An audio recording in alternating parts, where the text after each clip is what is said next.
Shalom jemaat yang terkasih, kembali lagi dalam renungan tekad, temukan kebenaran Allah yang dahsyat.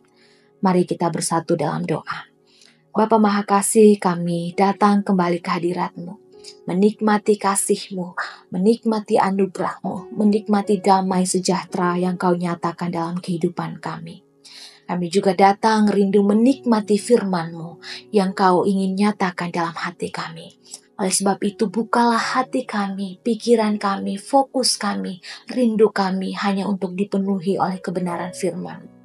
Biarlah Roh Kudus menolong kami dalam keterbatasan kami, memahami sabda-Mu, mengerti memahaminya, dan juga dapat mengaplikasikannya dalam kehidupan kami hari lepas hari. Berbicaralah ya Tuhan, hati kami rindu mendengar firman-Mu. Dalam nama Tuhan Yesus kami berdoa. Amin. Bacaan hari ini terambil dari Zakaria 9 ayat yang ke-9. Bersorak-soraklah dengan nyaring, hai putri Sion. Bersorak-sorailah, hai putri Yerusalem. Lihat, rajamu datang kepadamu. Ia adil dan jaya. Ia lemah lembut dan mengendarai seekor keledai beban yang mudah.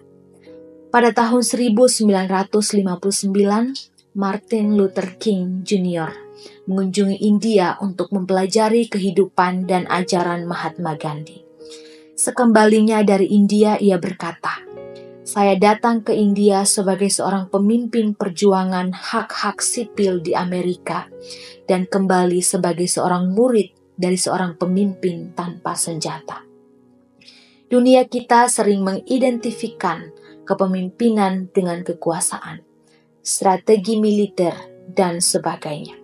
Namun, ada kekuatan yang lebih besar dari semuanya itu, yaitu kekuatan kerendahan hati dan pengorbanan demi perdamaian. Ribuan tahun sebelum Mahatma Gandhi dan Martin Luther King Jr., Nabi Zakaria pernah menubuatkan kedatangan seorang raja yang berbeda dari semua raja dunia ini. Raja tersebut adalah raja yang lemah lembut, adil, membawa damai bukan pedang, dan penuh kasih. Zakaria menulis nubuatan ini dalam masa pasca pembuangan, saat Israel membutuhkan pengharapan baru. Di ayat 9 dinubuatkan kedatangan raja yang adil dan rendah hati, sebuah gambaran yang digenapi dalam Yesus Kristus saat ia masuk ke Yerusalem dengan mengendarai seekor keledai.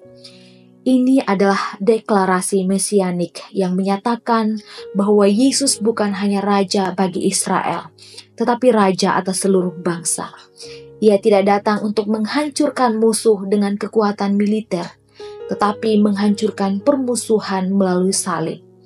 Salib menjadi tahta kemuliaannya, dan melaluinya damai sejati diberikan kepada dunia. Melalui pengorbanannya, ia menebus umatnya dan membuka jalan bagi perdamaian yang sejati, yaitu damai yang memulihkan relasi manusia dengan Allah. Bagi kita yang telah didamaikan dengan Allah, Zakaria 9 membawa kita untuk hidup terus-menerus dalam damai Kristus, bukan saja hanya sebagai penerima, tetapi juga sebagai pembawa damai di dunia ini. Karena ketika kita menaruh iman kepadanya, maka kita tidak hanya diselamatkan, tetapi juga dipanggil untuk mencerminkan karakternya, yaitu adil, rendah hati, dan membawa harapan dimanapun kita berada. Dunia tidak butuh lebih banyak raja yang kuat, tetapi murid-murid sang raja di atas segala raja, yang rendah hati dan membawa damai, bukan perpecahan. Mari kita berdoa. Bapa yang bertahta di dalam kerajaan surga, kami bersuka cita karena Engkau adalah Allah yang datang kepada kami dalam kerendahan, dalam kasih, sehingga kami merasakan kelemah lembutan Engkau sebagai Raja kami. Sehingga kami bukan saja beroleh selamat, tetapi kami juga boleh meneladani Engkau, Raja yang datang dengan rendah hati. Sehingga ketika kami hadir di tengah dunia, kami juga menyatakan kerendahan hati seperti Engkau. Kami juga menyatakan kasih kami di tengah-tengah dunia yang Kau percayakan kepada kami untuk kami layani.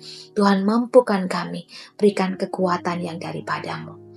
Terpujilah Engkau, dalam nama Tuhan Yesus kami berdoa. Amin.